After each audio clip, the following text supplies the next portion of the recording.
ಪೊರಕೆ ಸೇವೆ ಮಾಡುತ್ತೇವೆ ಎಂದವರು ಕಾಣಲಿಲ್ಲ. ಯತ್ನಾಳ್ ಸಿಡಿಮಿಡಿ. ಚನ್ನಗಿರಿ ಪಟ್ಟಣದ ಹೂರಬಾಗಿಲು ಆಂಜನೇಯ ಸ್ವಾಮಿ ದೇವಸ್ಥಾನದ ಬಳಿ ಪ್ರತಿಷ್ಠಾಪಿಸಲಾಗಿದ್ದ ವಿಶ್ವ ಹಿಂದೂ ಪರಿಷತ್ ಬಜರಂಗ ದಳದ ಮಹಾಗಣಪತಿ ದೇವಸ್ಥಾನಕ್ಕೆ ಭೇಟಿಯ ಸಂದರ್ಶನದಲ್ಲಿ ವಿಜಯಪುರ ಶಾಸಕರಾದ ಯತ್ನಾಳ್ ಮಾಧ್ಯಮದವರೊಂದಿಗೆ ಮಾತನಾಡಿ ತೀವ್ರ ಆಕ್ರೋಶ ವ್ಯಕ್ತಪಡಿಸಿದರು. ಚನ್ನಗಿರಿಗೆ ಬಂದರೆ ಪೊರಕೆ ಸೇವೆ ಮಾಡುತ್ತೇವೆ ಎಂದು ಹೇಳಿದವರು ಇಂದು ಕಾಣಿಸಲಿಲ್ಲ. ಇಂತಹ ಅಯೋಗ್ಯ ಮುಖಂಡರನ್ನು ಹೊಗಳಿ ಬೆಳೆಸುವುದರಿಂದ ದಾವಣಗೆರೆ ಜಿಲ್ಲೆಯ ರಾಜಕೀಯ ಹಾಳಾಗಿದೆ ಎಂದು ಅವರು ಕಿಡಿಕಾರಿದರು. ಯಡಿಯೂರಪ್ಪನವರನ್ನು ಬಿಟ್ಟರೆ ಬಿಜೆಪಿ ಝೀರೋ ಎಂಬ ವಾತಾವರಣವನ್ನು ಕೃತಕವಾಗಿ ಸೃಷ್ಟಿಸಲಾಗಿತ್ತು. ಆದರೆ ಈಗ ಪಕ್ಷದೊಳಗೆ ಬದಲಾವಣೆಗಳ ಹಾದಿ ಆರಂಭವಾಗಿದೆ ಎಂದು ಯತ್ನಾಳ್ ಹೇಳಿದರು. ಕಾಂಗ್ರೆಸ್ ಶಾಸಕ ವೀರೇಂದ್ರಪ್ಪ ಪಪ್ಪಿ ವಿರುದ್ಧವೂ ತೀವ್ರ ಆಕ್ರೋಶ ವ್ಯಕ್ತಪಡಿಸಿದ್ದ ಅವರು ಸಾವಿರಾರು ಕೋಟಿ ರು ಹಣವನ್ನು ಮನೆಯಲ್ಲಿ ಬಚ್ಚಿಟ್ಟಿದ್ದಾನೆ. ಇಂತಹವರ ಭ್ರಷ್ಟಾಚಾರದಿಂದ ಕಾಂಗ್ರೆಸ್ ಸರ್ಕಾರವೇ ಸಂಪೂರ್ಣ ಮುಳುಗಿದೆ. ಕಾಂಗ್ರೆಸ್ನ 2-3 ಶಾಸಕರು ಜೈಲು ಸೇರುತ್ತಿದ್ದಾರೆ ಹಾಗೂ ಅನರ್ಹರಾಗುತ್ತಿದ್ದು ಇಡೀ ಸಚಿವ ಸಂಪುಟ ಭ್ರಷ್ಟಾಚಾರದ ಕಾಡಿನಲ್ಲಿ ಸಿಲುಕಿದೆ. ರಾಜ್ಯಕ್ಕೆ ಕೆಟ್ಟ ದಿನಗಳು ಆರಂಭವಾಗಿವೆ ಎಂದು ತೀವ್ರ ಆರೋಪ ಹೊರಿಸಿದರು.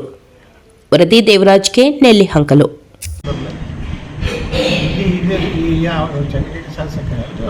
ಕಾಂಗ್ರೆಸ್ ಶಾಸಕರು ಯಾವ ಇದ್ರಾಗ ಎಷ್ಟು ದುಡ್ಡು ಕೊಟ್ಟಿದ್ದೆ ಅನ್ನೋದನ್ನು ನಾನು ಧರ್ಮಸ್ಥಳ ಬಂದು ಹೇಳ್ತೇನೆ ಅಂತ ಹೇಳಿದ್ರು.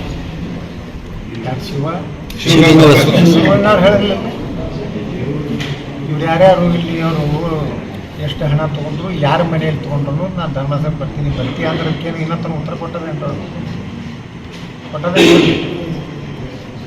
ಹಂಗೆ ಇಂಥ ಕಳ್ಳರನ್ನೆಲ್ಲ ಗೊಳೆ ಮಾಡ್ಕೊಂಡು ನಮ್ಮ ಯಡಿಯೂರಪ್ಪ ಪೂರ್ತಿ ತಾವು ಹಾಳಾದ್ರು ಬಾಧ್ಯನ ಆಗ್ಬೋದು. ಈಗ ಬದಲಾವಣೆಗೆ ಆಗಿಸಲಾಗತ್ತೆ ಪಕ್ಷದಲ್ಲಿ. ಮುಂದಿನ ದಿನಗಳಲ್ಲಿ ರಾಷ್ಟ್ರೀಯ ನಾಯಕರು ಇದರ ವ್ಯವಸ್ಥೆ ಸರಿ ಮಾಡ್ಬೋದು, ಮಾಡಲೇಬೇಕು.